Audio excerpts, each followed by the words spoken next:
Hello दोस्तों, कैसे हो? आपका स्वागत है त्रिपान स्टडी सेंटर में। आज जो आपके समक्ष प्रस्तुत करने जा रहा हूँ वो काफ़ी महत्वपूर्ण है। जो बच्चे कंपटीशन की तैयारी कर रहे हैं उनके लिए काफ़ी महत्वपूर्ण रहेगा। ये अंतर्गत आपके समक्ष क्वेश्चन रहेगा जो हर एक एग्ज़ाम के लिए महत्वपूर्ण रहेगा। चाहे आप एसएससी के एग्ज़ाम दे रहे हो, चाहे यूपीएससी के एग्ज़ाम दे रहे हो, तो काफ़ी महत्व रखेगा। यदि हम यहाँ पर मैक्स वेबर के जीवन के बारे में बात करें तो ये काफ़ी महत्वपूर्ण रहेगा। हर एक कक्षा के बच्चों के लिए एमए बीए हर जगह जो है मैक्स वेबर के बारे में सोशियोलॉजी के अंतर्गत जो है पूछा जाता है। देखा जाए यहाँ पर तो मैक्स वेबर का जन्म जो हुआ था 21 अप्रैल 1864 को एरफर्ट प्रेशिया में हुआ था, जो कि आज वर्तमान जर्मनी के नाम से जाना जाता है। यानी जर्मनी वो देश है जहाँ पर मैक्स वेबर जैसे बहुत बड़े थिंकर्स का जो है जन्म हुआ था। उन्होंने कार्ल मार्क्स और एल्मिन दुर्खिम के साथ समाजशास्त्र के 3 स्थापक में से एक माने जाते हैं। यानी देखा जाए तो हम अगर एल्मिन दुर्खिम को अगर मानते हैं सोशियोलॉजी का महत्वपूर्ण समर्थक और कार्ल मार्क्स को, तो मैक्स वेबर को भी छोड़ना कई हद तक गलत होगा, क्योंकि इन तीनों की महान सूझबूझ के कारण ही सोशियोलॉजी जो है अपनी चरम सीमा पर पहुंची। यानी समाजशास्त्र को इन्होंने काफ़ी महत्वपूर्ण स्थान प्रदान किया। उनका पाठ the prostate ethics and the prostate of capitalism समाजशास्त्र में एक स्थापक पाठ माना जाता है, जो कि काफ़ी महत्वपूर्ण है। देखा जाए तो इन तीनों का जो कंट्रीब्यूशन थी समाजशास्त्र में वो काफ़ी सराहनीय थी, काफ़ी महत्वपूर्ण थे, जिसके कारण सोशियोलॉजी जो है हर क्षेत्र में अपना महत्वपूर्ण स्थान रखता है। यदि हम आगे बात करें तो मैक्स वेबर के आरंभिक जीवन और शिक्षाओं पर प्रकाश डालें तो ये काफ़ी महत्वपूर्ण रहेगा। देखा जाए तो वेबर को पिता सार्वजनिक जीवन में बहुत शामिल थे। यानी देखा जाए तो ये काफ़ी महत्वपूर्ण बात है कि वेबर के पिता जो थे उनके सार्वजनिक जीवन में उनका प्रभाव सबसे अधिक वेबर पर पड़ा, और इससे उनका घर लगातार राजनीतिक और शिक्षा दोनों में डूबा हुआ था, क्योंकि इनके पिता जो थे राजनीतिक के इर्द गिर्द इनकी पूरी गतिविधियाँ होती थी, जिनके कारण इसका प्रभाव मैक्स वेबर पर जो है पड़ती थी। इसी के कारण देखा जाए तो सार्वजनिक जीवन जो थी इनके जीवन में राजनीतिक और शिक्षा दोनों में ही काफ़ी रुचि बन गई थी। वेबर और उनके भाई इस वैदिक माहौल में काफ़ी फले फूले और 1882 में उन्होंने जो है हिडवर्ग विश्वविद्यालय में दाखिला लिया, लेकिन 2 साल बाद स्टर्बर्ग में अपनी सैन्य सेवा के वर्ष को पूरा करने के लिए छोड़ दिया। सेना से अपनी रिहाई के बाद रिटायरमेंट के बाद वेबर ने बर्लिन विश्वविद्यालय में अपनी पढ़ाई पूरी की। यानी वो समय काल था जहां पर उन्होंने सेना को जो है अलविदा कह के उन्होंने अपनी आगे का एजुकेशन जो है बर्लिन विश्वविद्यालय में अपनी पढ़ाई पूरी करना किया, और 1889 में डॉक्टरेट की उपाधि प्राप्त की और बर्लिन विश्वविद्यालय के संकाय में शामिल हो गए।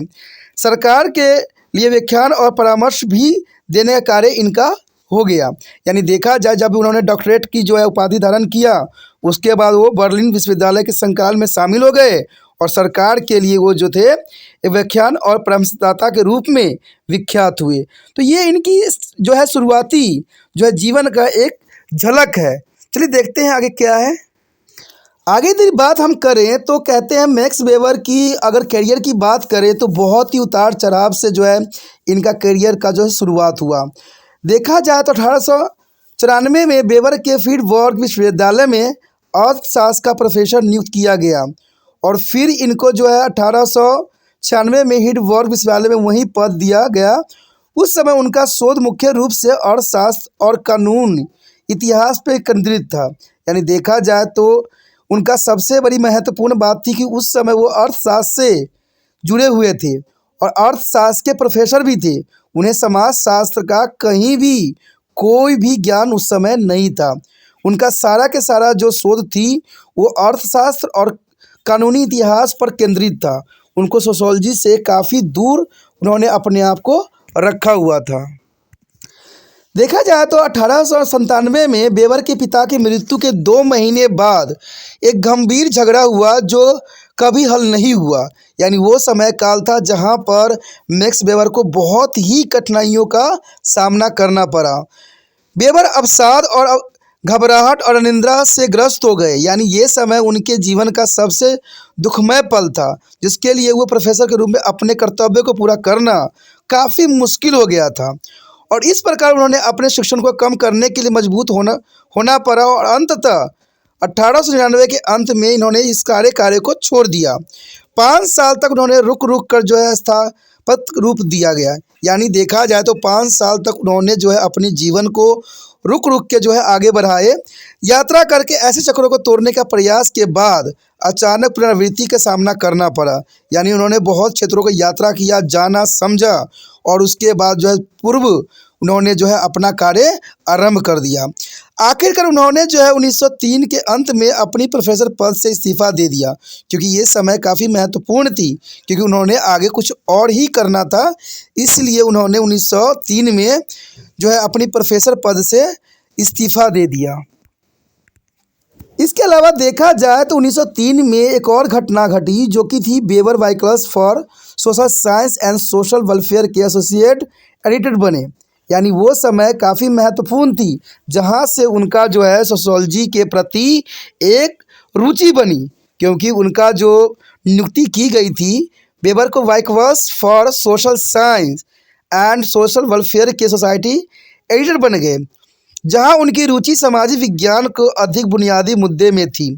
जल्द ही वेबर ने इस पत्रिका में अपने कुछ पेपर प्रकाशित करना शुरू कर दिया। यानी यहीं से जो है इनका शुरुआती जो है दौड़ शुरू हुई समाजशास्त्र के लिए। विशेष रूप से उनका निबंध the Protestant ethic and spirit of capitalism, जो उनका सबसे प्रसिद्ध काम बन गया और बाद में एक पुस्तक के रूप में भी प्रकाशित हुआ। यानी देखा जाए जो उन्होंने प्रकाशित अपने पत्रिका में की, आगे चल के जो है ये बुक का रूप धारण किया, जिसमें समाज के बारे में बहुत ही महत्वपूर्ण मुद्दे को सम्मिलित किया गया था। 1909 में वेबर ने जर्मन सोशोलॉजिकल एसोसिएशन की सह स्थापना की और इसके बाद जो है कोष अध्यक्ष के रूप में कार्य किया। यानी देखा जाए तो 1909 काफ़ी महत्वपूर्ण समय थी, जहां पर उनको जो है कोष अध्यक्ष के रूप में कार्यभार संभालना पड़ा। हालांकि उन्होंने 1912 में इस्तीफा दे दिया और सामाजिक लोकतंत्रवादी और उदारवादियों को मिलाने के लिए एक वामपंथी राजनीतिक दल को संगठित करने का असफल प्रयास किया।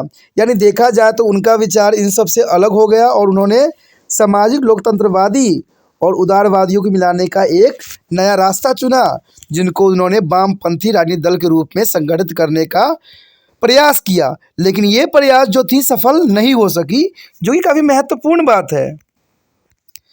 देखा जाए तो प्रथम विश्व युद्ध के फैलने पर 50 वर्ष की आयु के वेबर ने स्वेच्छा से सेवा की और उन्होंने एक रिजर्व अधिकारी के रूप में नियुक्त भी किया गया।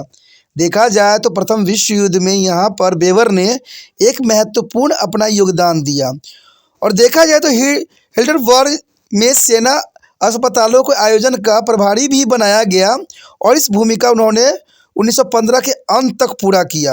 यानी देखा जाए तो 1914 में जो है प्रथम विश्व युद्ध शुरू हुआ और 1915 तक के अंत तक इन्होंने जो है प्रथम विश्व युद्ध में अस्पताल के आयोजन के प्रभारी के रूप में अपने कार्य को बखूबी निभाया। अपने समकालीनों पर वेबर का सबसे शक्तिशाली प्रभाव उनके जीवन के अंतिम वर्ष में आया, जब 1916 से 1918 तक उन्होंने जर्मनी के कब्जेवादी युद्ध लक्ष्यों के खिलाफ एक मजबूत संसद के पक्ष में शक्तिशाली रूप से तर्क दिया। यानी ये विरोधियों के लिए सबसे बड़ा तर्क था, जो कि 1916 से 1918 में मैक्स वेबर ने अपने प्रतिद्वंदियों को सबक सिखाने के लिए दिया था। इसके कारण देखा जाए तो नए संविधान का प्रारूपण और जर्मन डेमोक्रेटिक पार्टी की स्थापना में सहायता करने के बाद वेबर राजनीति से निराश हो गए और विन्याम विश्वविद्यालय में पढ़ाना फिर से शुरू कर दिया। इसके बाद उन्होंने म्यूनिख विश्वविद्यालय में पढ़ाया। यानी देखा जाए तो यहाँ मैक्स वेबर का ही बहुत प्रयत्नों का ही सफलता, जिसके कारण जो है नए संविधान का प्रारूपण तैयार हो सका। लेकिन बाद में जो है मैक्स वेबर को राजनीतिक रास नहीं आई और वो निराश हो गए और उन्होंने सदैव के लिए राजनीति को जो है परित्याग कर दिया। उसके पश्चात अपने आखिरी दिनों में उन्होंने विश्वविद्यालय में पढ़ाने का निश्चय किया, जो कि विन्याम था। उसके बाद उन्होंने म्यूनिख विश्वविद्यालय में भी पढ़ाया, जो कि काफ़ी महत्वपूर्ण था। देखा जाए तो 14 जून 1920 को वेबर की मृत्यु हो गई और सदैव के लिए जो है एक महान व्यक्ति का जो है अंत हुआ। तो कहते हैं मैक्स वेबर की यहाँ पर कंट्रीब्यूशन जो थी सोशोलॉजी में काफ़ी महत्वपूर्ण थी, लेकिन इनके जीवन में भी उतार चढ़ाव सदैव देखने को मिला।